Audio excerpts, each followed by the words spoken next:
దేవుని పరిశుద్ధ నామమునకు మహిమ కలుగును గాక. అయిపోయినాను. ప్రియ దేవుని బిడ్డలారా,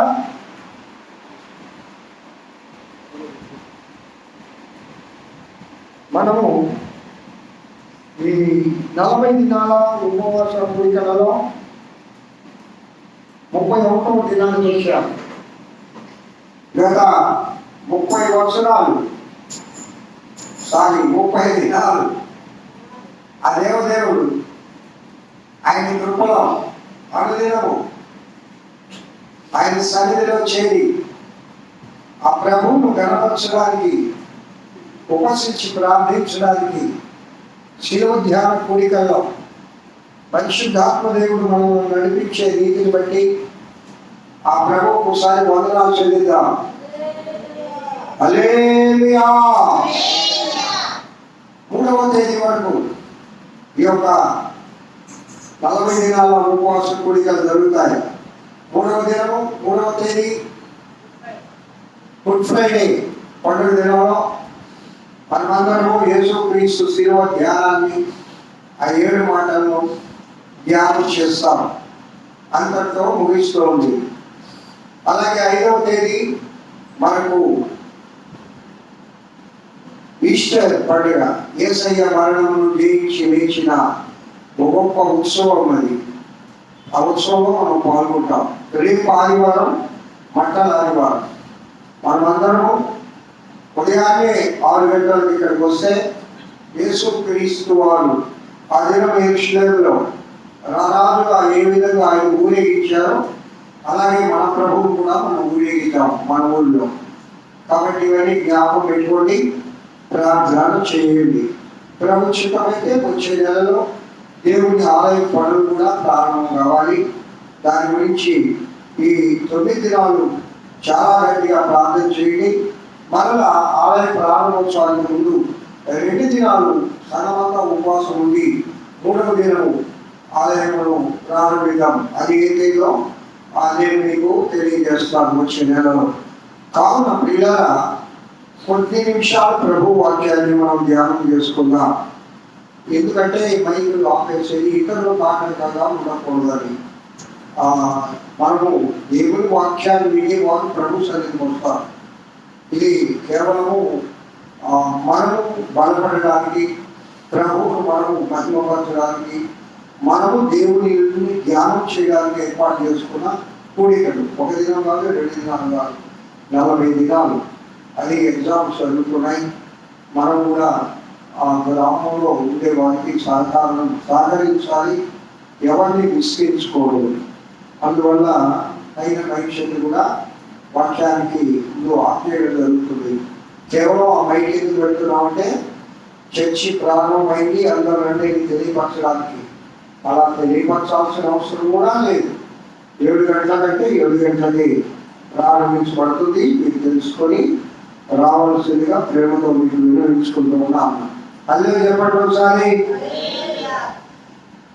మత్తయి సువార్త 2 మనము ధ్యానం చేసుకున్నాం కదా. ప్రార్థన అంటే ఏమిటి, ప్రార్థన అంటే ఏమిటో అది తెలుసుకోవాలంటే 1 దినం చాలు, 2 దినాలు చాలు. కానీ యేసుక్రీస్తు ప్రభు చివరిగా గెత్సేమనే తోటలో ఆయన ప్రార్థించి, ఆయన గెత్సేమనే తోట దగ్గర నుండి గొల్గొతా కోట వరకు జరిగిన సంభవాలు చాలా ఉన్నాయి. 2 దినం నుండి అవి మనం సీరియల్గా చెప్పుకుందాం. 2వ తేదీ వరకు. 3వ తేదీ మనకి ఎట్లా శిలువ ధ్యానం కూడుకుంటుంది కాబట్టి రేపటి దినం నుండి సీరియల్గా చెప్పుకుందాం.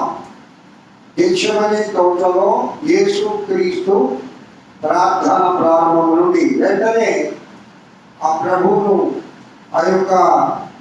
ఆయన మాట్లాడుతుండగా 12 మందిని ఒకడైన యూదా వచ్చి వారితో కూడా బహుజన సమూహము కత్తులు ఉదయలు పట్టుకొని ప్రధాన యాజకుల యొద్ద నుండి, ప్రజల పెద్దల యొద్ద నుండి వచ్చేది.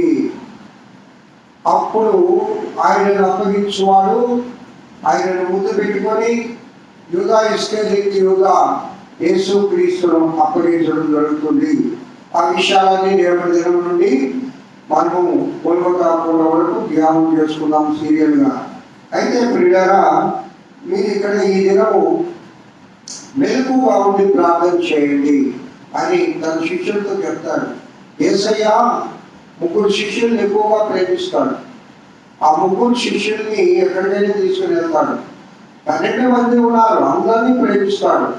కానీ గెత్సేమనే తోట ప్రార్థనకు కేవలం 3 ఎందుకు తీసుకెళ్ళాడు? ఎవరు ఆ 3? పేతురు, యోహాను, వాళ్ళిద్దరు తల్లి బిడ్డలు. ఎవరు? వాళ్ళ 3 ఎందుకు తీసుకెళ్ళాడమ్మా? ఆలయాలు తప్పు కదా, 12 మంది ఉన్నారు కదా, అందరినీ సమానంగా చూడాలి కదా.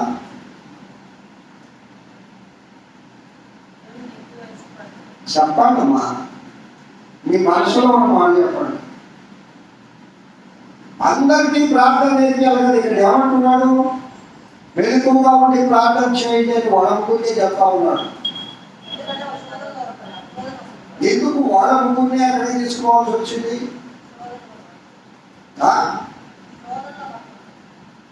మిగతా విషయంలో అడగచ్చా? పేతురు ఏమన్నాడు? నీ మీద నా సంఘాన్ని కడతాను అన్నాడు. ఏదైనా కార్యం ఒకరి ద్వారానే జరుగుతుంది, అంత మాత్రం చేత ఇతరులను ప్రేమించలేదని కాదు.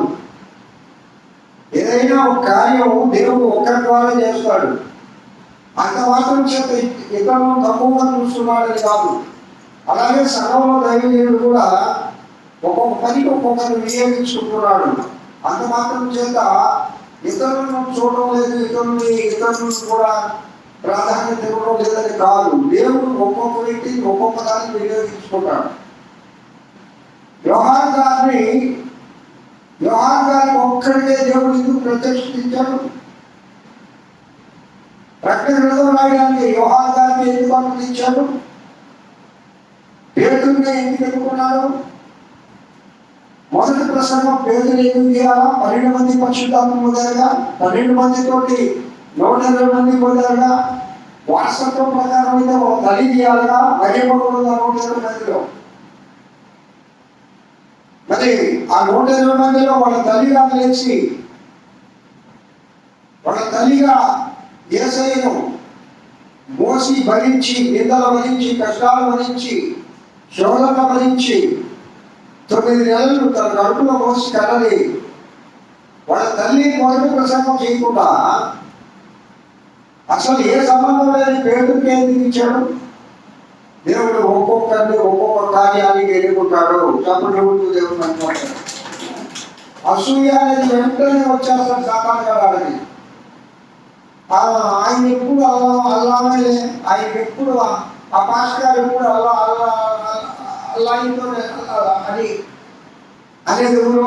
సాతాను గారు మన మనసులో చేరిపోతాడు. కావున ప్రియులారా, దేవుడు ఒక్కొక్కరిని ఒక్కొక్క పనికి ఎన్నుకుంటాడు. నీకు అప్పగించిన పని నువ్వు సగంలో కరెక్ట్గా చేస్తే దేవుడు తద్వారా నేను ఆశీర్వదిస్తాడు. సగంలో అందరికీ బాధ్యత ఉంది. సగం ఏముంది? యేసయ్య సగమే, కానీ మనందరికీ సగం. నేను చాలాసార్లు చెప్తా, ఇక్కడ ఎక్కువ తక్కువ ఎవరు లేరు, సమాన హక్కు ఉంది మన సగంలో అందరికీ. మనకే కాదు, ఇంకా రాబో వారికి కూడా, రేపు వచ్చే వాళ్ళకి కూడా, ఆ తర్వాత వచ్చే వాళ్ళకి కూడా. సీనియారిటీ లేదేడా ఉందా? ఈ సంఘాన్ని స్థాపించింది మేము, ఈ సంఘం కోసం కష్టపడింది మేము, రాళ్ళు మోసింది మేము, నీటి పెట్టింది మేము, ఎంత చేసింది మేము చెప్పుకోవచ్చు. అంత మాత్రం చెంత నీదేం కాదు.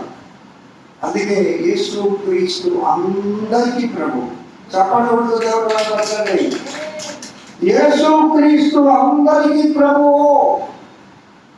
ఇది ఒక్కరిది కాదు, అందరిది. ఎక్కడైనా సమానం లేకపోవచ్చు, కానీ సగంలో సమానత్వం ఉండాలి. ఎక్కడైనా ప్రేమ లేకపోవచ్చు, కానీ సగంలో ప్రేమ ఉండాలి. ఎక్కడైనా అసమానత ఉండేమో, కానీ సగంలో అసమానత ఉండకూడదు. అందరూ ఒకటే. దైవజనుల దగ్గర నుండి విశ్వాసుల దగ్గర వరకు అందరూ ఒకటే, ఒకే ప్రాధాన్యత. ప్రభు దగ్గర మనందరికీ ఒకటే ప్రాధాన్యత. అమ్మా, నేను ఆ యేసయ్య రక్తం ద్వారా రక్షించబడ్డా, మీరు క్రీస్తు రక్తం ద్వారా రక్షించబడ్డారు. ఆ యేసయ్య మనందరికీ తండ్రి. మరి ఆ యేసయ్య స్వాస్థ్యంలో మనందరూ భాగస్వాములమే. హల్లెలూయా. దేవుడు నీకు ఇచ్చిన దాన్ని బట్టి నువ్వు ఈవులు ఇస్తావు, అంత మాత్రం చేత నీది కాదు. చాలా మంది లోకానుసారంగా ఆలోచించి ఆ సంఘంలో నేను లేకపోతే ఇంక లేదు, నేను ఉంటే నేను బయటికి పోతే సంఘం మూతపడుతుంది, కొన్ని రోజులు లేదు అని అనుకున్న వాళ్ళు చాలా మంది ఉన్నారు.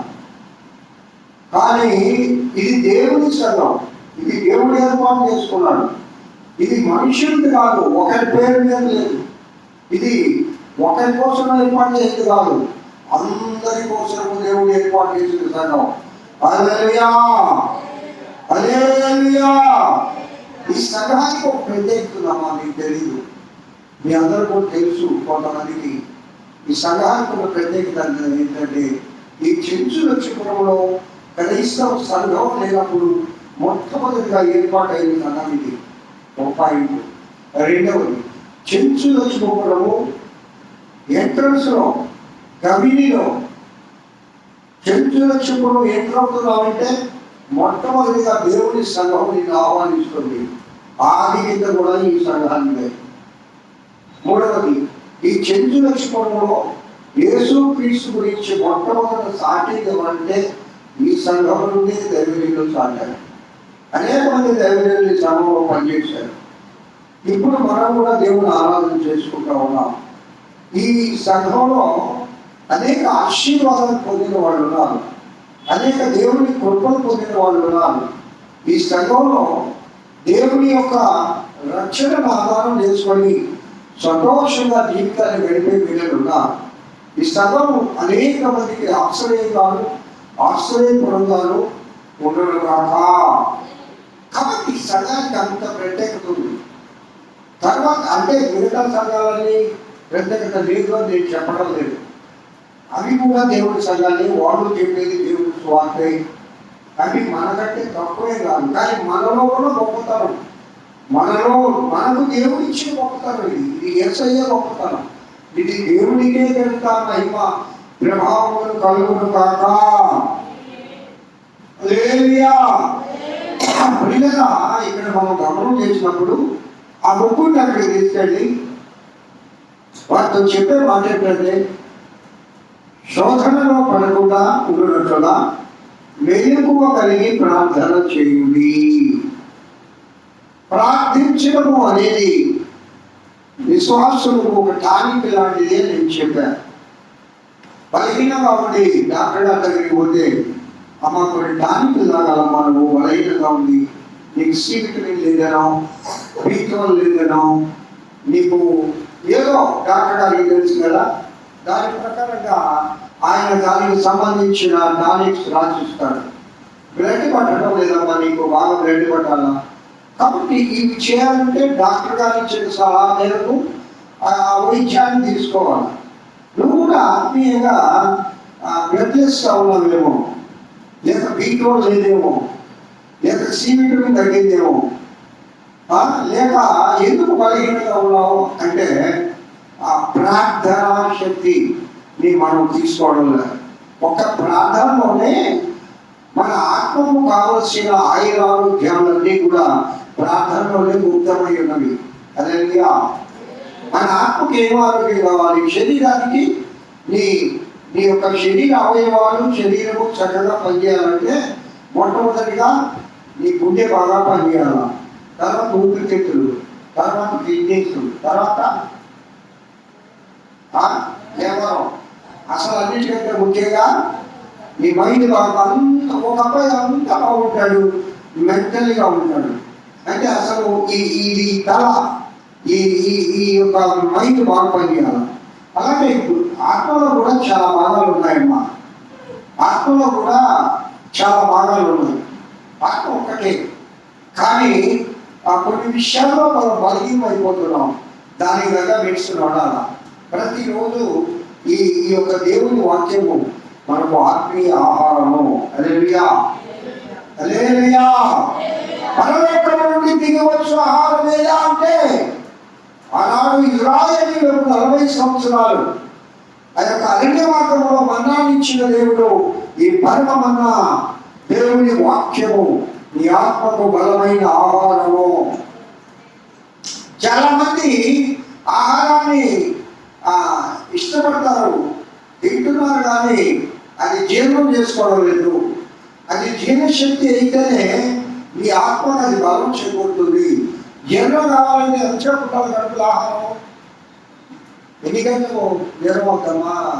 అదే అమ్మా నర్సమ్మ చెప్పు, ఎన్ని గంటల ఆహారం జీర్ణం కావాలని అంటే 3 గంటలు. చెప్పండి, 3 గంటలు.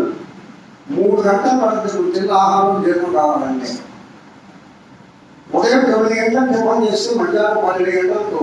అంటే ప్రతి 3 అవర్స్కి ఏదైనా ఆహారం తినచ్చు, ఏదైనా నట్స్ అయినా తినచ్చు ప్రతి 3 అవర్స్కి.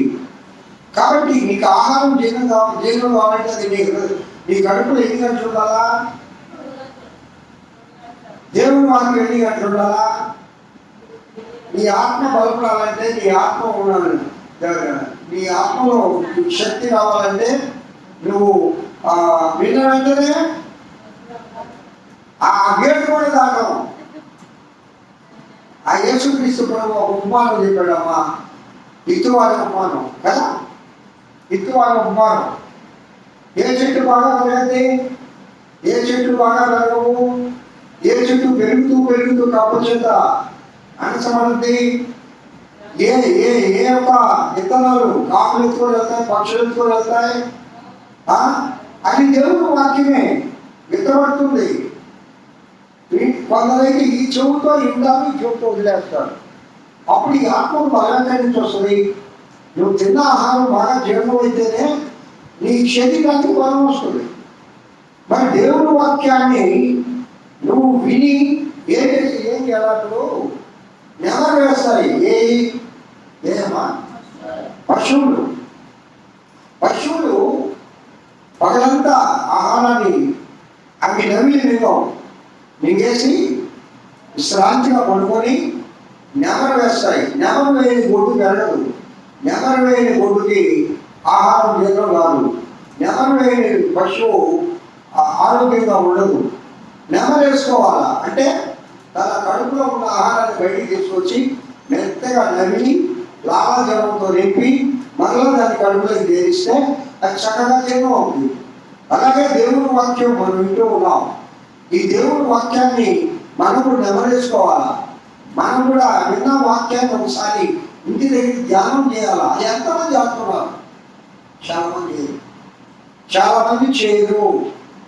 అదిగాక మనకి దేవుడు ఇచ్చిన కృప ఏంటంటే మనం చెప్పే వాక్యాలన్నీ కూడా షెపర్డ్ మినిస్ట్రీ యూట్యూబ్ ఛానల్లో ఉన్నాయి. మళ్ళా నువ్వు వినొచ్చు, మళ్ళా మర్చిపోయినా వాటిని జ్ఞాపకం చేసుకోవచ్చు. నెమరు వేసుకుంటూ ఉండాలా. మనం నెమరు వేసుకుంటూ దాన్ని జీతం చేసుకోకపోతే ఆత్మకు శక్తి ఉండదు. ఈ నెమరుకు నీకు ముఖ్యమైన సాధనం ఏంటంటే ప్రార్థన. హల్లెలూయా. దేవుడు వాక్యాన్ని నెమరు వేస్తూ ప్రార్థన చేసుకుంటూ ఉంటే నీ ఆత్మీయ ఆరోగ్యం బాగుంటుంది. చాలా మంది ఆత్మీయంగా అనారోగ్యం పాలైపోతా ఉన్నారు. విశ్వాసులు ఆత్మీయంగా ఎదుగుదలేదు. దేవనమ్మ ఇక్కడేమో తర్వాత బయలుదేరదు. చాలా మంది విశ్వాసులు దేవుని వాక్యాన్ని నెమరు వేయక, ప్రార్థన చేయక, అమ్మ ఇలాగ ప్రార్థించడం కాదు, వ్యక్తిగత ప్రార్థన. ఇప్పుడు మన స్త్రీలు చేస్తున్నారు కదా, 4 గంటలు లేచి ఆ ప్రార్థన చేయడం వల్ల మీకు ఎంత బాగుందో చెప్పండి, ఎన్ని అనుభవాలు వస్తున్నాయి చెప్పండి. ఎంత ఆ దినమంతా మీరు ఆ ప్రార్థన ద్వారా ఎంత బలంగా నడవగలుగుతున్నారు. ఎన్ని శోభనలు ఎదురొచ్చినా, ఎన్ని కష్టాలు ఎదురొచ్చినా వాటన్నిటిని జయించడానికి ఉదయకాలం ఒకటానికి సాగించారు కదా. ఆ శక్తి అనేది మనకు చాలా అవసరం కదా. దేవుడు నడిపిస్తాడు కదా. ప్రార్థన మనకు ఒక గోపురం కాదు, ప్రార్థన మనకు ప్రాకారం కాదు, ప్రార్థన మనకు ఆశ్చర్యపరుగాను, ప్రార్థన మనకు దేవుని యొక్క కాపులిగాను మనకు ఉంటుంది, మనల్ని నడిపిస్తుంది, మనల్ని బలపరుస్తుంది. హల్లెలూయా చెప్పండి ఒకసారి. హల్లెలూయా. ప్రార్థన చేయండి, ప్రార్థన చేయండి, ప్రార్థన చేయండి. మెలకువగా ఉండి అనే మాట గురించి కొన్ని మాటలు చెప్పుకొని ముగిస్తారు. అంటే మెలకువగా లేకుండా కూడా ప్రార్థన చేస్తుంటారు. అంటే ప్రార్థన చేసే ప్రతి ప్రార్థన మేల్కొని చేయాలా. నిద్ర మొత్తం చేస్తుంటారు, తర్వాత ప్రార్థన చేస్తారు మా అమ్మ అంటావు కదా. ఆత్మ నిద్రపోతుంటుంది, ప్రాణం మాత్రం మేల్కొంటుంది. మనము ఆత్మీయంగా చాలా విషయాల్లో నిద్రావస్థలో ఉంటాం. ఆత్మీయ ఫలాలన్నీ నిద్రావస్థలో ఉంటాయి. మనం శారీరక కార్యాలు బాగా మేల్కొని ఉంటాయి, బాగా యాక్టివ్ ఉంటాయి. శరీర కార్యాలు మేల్కొన్నప్పుడు ఆత్మ నిష్ఫలమైపోతుంది, ఆత్మ నిద్రావస్థలో ఉంటుంది. మెలకువగా ఉండడం అంటే ఆత్మీయంగా మేల్కొనడం, ఆత్మీయ ఫలాలను ఫలించడం, ఆత్మీయ ఫలాలను ఎప్పుడైతే ఫలాలు ఫలిస్తామో దేవుడు వరాలు ఇస్తాడు. ఈలో ప్రతిదినం నేను ఇక్కడికి వచ్చి ఏ చెట్టు ఎట్లా ఉంది, ఏ మొక్క ఎట్లా ఉంది అని చూస్తూ ఉంటాం. సాయి అది ఎప్పుడు పెరగద్ది, దీనికి ఇన్నాములు వచ్చినాయి, ఇదిగో ఈ దినం వచ్చి అట్లా చూశాను మన టమాటా చెట్లన్నీ పూతకు వస్తూ ఉన్నాయి. మిగతా చెట్లు ఎందుకు రాలేదు, మిరప చెట్లు రావట్లేదే, ఎరగడం లేదే, ఇంకా ఆకులు వేస్తున్నాయి లేదా శివాజీ చెప్పారు. నేను ఒక్కొక్క ఆకు వేస్తూ ఉన్నాయి. వాటికి తగిన ఆహారాన్ని పెట్టాలా, తగిన ఎరువు వేయాలా, తగిన నీళ్లు పెట్టాలా, తగినంతగా పుష్టిగా వాటిని పెంచాలా. అది నాకు మనకి ఎంతో సంతోషం. దేవుని తోట ఈ విధంగా చూస్తూ ఉంటే ఎంతో ఆనందం ఇక్కడ మాకు. మనందరికీ కూడా ఆనందం తెలియాలా. అలాగే దేవుని తోట అనేది కూడా పెరగాల, నీళ్ళు కూడా పెరుగుదల ఉండాలి. పెరుగుదల నేను చెప్పి ఏం చేస్తాం, పీకేసేదో చెప్పేస్తాం. అదే చెప్తున్నాడు మా శివ. చెడైన అక్కడ గోగోడ తెల్లగోగోడు వచ్చింది, బాగా పెరిగి ఉంది, దాన్ని పీకేసి మన దగ్గర ఎర్రగోగోడు ఉన్నాయి కదా, అవి చల్లేద్దాం అంటున్నాడు. అని ఇంకొంచెం జరగనిగా ఈసారి ఒక ఆదివారం నేను పెడతా మనకి ఏముంది పిరమిడ్ ఉంది కదా, అప్పుడు వాడుకుందాం లేదా ఎర్రగోగోడు అప్పుడు వస్తుంది, అప్పుడు పెరిగి మళ్ళీ వేద్దామని చెప్పారు. అంటే అవసరం లేదు పెరిగేయాలా, అవసరం లేదు తీసుకెళ్ళాలి. అలాగే మన ఆత్మలో కూడా అది అభివృద్ధి లేకపోతే ప్రభు అంటాడు పెరిగేస్తారంటాడు. అయితే మన దేవుడు దయామయుడు, కృపామయుడు, కరుణామయుడు. మీరు వెతకాల. మేము ఏం చేస్తాం, ఆ చెట్టు పెరగడానికి వాళ్ళు వచ్చిన డబ్బులు పెట్టాడా, డబ్బులు పలాన్ని తేవాలా, పలాన్ని యూరియా తేవాలా, పలాన్ని పిండి తేవాలా, ఇదిగో దానికి ఏదో చీర పడుతుంది వాటికి కొట్టాలా అని చెప్పి డబ్బులు తీసుకొని ఇచ్చి 20 బిలియన్లు పని చేస్తాం. ఎందుకంటే వాళ్ళు డబ్బులు ఖర్చు పెట్టించాలని కాదు, ఎదుగుదల లేదు, బలం లేదు, బాగా రావట్లేదు, వేరుగా పెరగడం లేదు. మరి లోక సంబంధమైన ఈ తోటలో, ఈ దేవుడి తోటలో చెప్తే పెరగకపోతే మేము బాధపడతా ఉంటే, ఫల సంబంధమైన తోటలో నువ్వు ఒక చెట్టు, దేవుడు నాటిన చెట్టు నువ్వు, నీ ఆత్మలో పెరుగుదల లేకపోతే, నువ్వు ఆత్మీయ ఫలాలు ఫలించకపోతే దేవుడు ఏం చేస్తాడు? అమ్మా గొడ్డలు ఎక్కడ ఉందంటా, తోటమాలు ఏమంటాడంటే, అయ్యా ఈ సంవత్సరం కూడా ఉంచయ్యా, ఈ సంవత్సరం బాగా కాపు కాస్తుంది, నేను బాగా నీరు పెడతా, కొత్త ఇల్లు వేస్తాను, ఈ సంవత్సరం కాయకపోతే వచ్చే సంవత్సరం నరికేద్దామని. ఎందుకు మన దేవుడు దయామయుడు, కృపామయుడు కాబట్టి సంవత్సరాలు వెంబడి సంవత్సరాలు గడిచిపోతున్నా కూడా మనలో ఆత్మీయ ఫలాలు ఏం పొందారు, ఆత్మీయ ఫలం పొందాను అనడానికి కారణం ఆత్మీయ వరం ఉండాలి. ఏదైనా వరమే, దేవుడు వాక్యం చెప్పడం వలనే, ప్రార్థించడం వలనే, ఆ ఒక భాషను మాట్లాడటమే కాదు, భాషలు మాట్లాడడం అనేది వరం కాదు, అది పరిశుద్ధాత్మకు సూచన.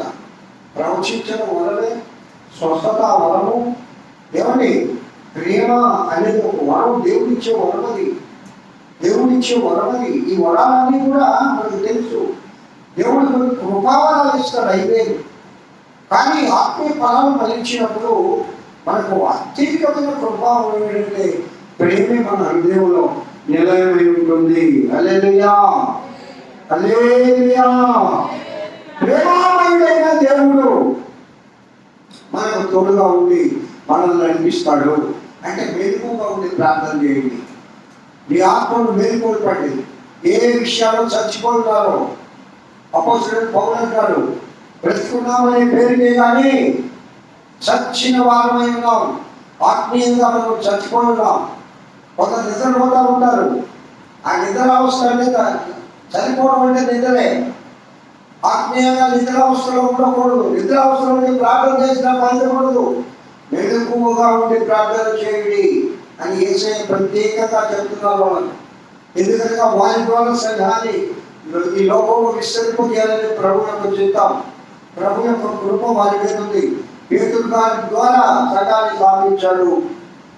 ప్రకటన గ్రంథంలో ఆ యొక్క ప్రత్యక్షతను చెప్పడానికి యోహాను వాడుకున్నాడు. యాకోబు గారు కూడా చాలా చక్కగా సేవ చేశాడు. యాకోబు పత్రిక చదవండి, ఆయన రాసినట్లుగా మరి ఎవరు రాయలేదు. మరి ఇంకొకరు యాకోబులు ఉన్నారు. ఆయన సహోదరులైన యాకోబు, ఈయన శిష్యులైన యాకోబు.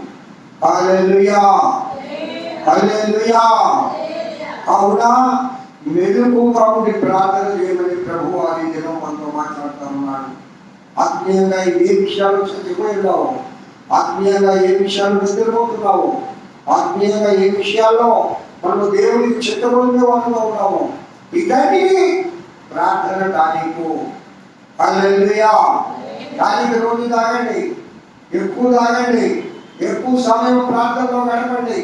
ప్రార్థించి ప్రభు దగ్గర ప్రతి కృపావరాన్ని పొందాలా, ప్రతి ఆత్మ ఫలించాలా, అనేక ఫలాలు మనలో ఫలించాలంటే ప్రార్థనలో ఎక్కువగా ప్రభువుతో గడపాలి. అలాగే దేవుని వాక్యాన్ని నెమరు వేసుకోవాలి. ప్రతి దినము దేవుని వాక్యం చదువుతారని నేను 2000 రూపాయలు ఖర్చు పెట్టి ఇదిగో ఆ యొక్క బైబిల్ రీడింగ్ దాన్ని మీకు ఇచ్చాను. ఎంతమంది చదువుతున్నారో, ఎంతమంది ఆపేశారో నేను అడగను, కానీ అది మీకే తెలుసు. నేను మాత్రం చదువుతా ఉన్నా. కావున చాలా మంది చదువుతున్నారు. చాలా మందికి ఇచ్చాను నేను. చాలా మంది దైవ సేవకులకి 2000 రూపాయలు ఖర్చు అయింది. నాకు దాని మీద ఎక్కువగా ఉంది కాదు. ఎందుకంటే ఆశ ఆ దేవుని గ్రంథాన్ని ఒక సంవత్సరంలో పూర్తి చేయాలి అనే ఒక నిబద్ధత. ప్రతిదినం చదివితే కదా ఆహారం ఆత్మ బలపడాలంటే దేవుని వాక్యం చదవాలా. ప్రార్థన దానికి ప్రభుతో మాట్లాడతా మనము ఆత్మీయంగా మెలకువగా ఉండి ఆత్మలో బలపడాలని దేవదేవుడు కోరుకుంటున్నాడు. హల్లెలూయా. ఆత్మశక్తిని మన ముందు పొంది ప్రభువును మహిమపడుతుగాక. దేవుడి వాక్యం దీవించి ఆశీర్వదించుగాక. రేపటి దినం అందరూ తప్పకుండా రండి. సీరియల్గా గెత్సేమనే తోట నుండి స్టార్ట్ అయ్యి ఆయన గొల్గొతా కోట వరకు యేసుక్రీస్తు యొక్క శిలువ ప్రయాణాన్ని మనం అనుదినము కొన్ని నిమిషాలు ధ్యానం చేసుకుందాం. దేవుడి వాక్యం దీవించుగాక. కుటీలు ప్రార్థన చేయగలవు. స్తోత్రం.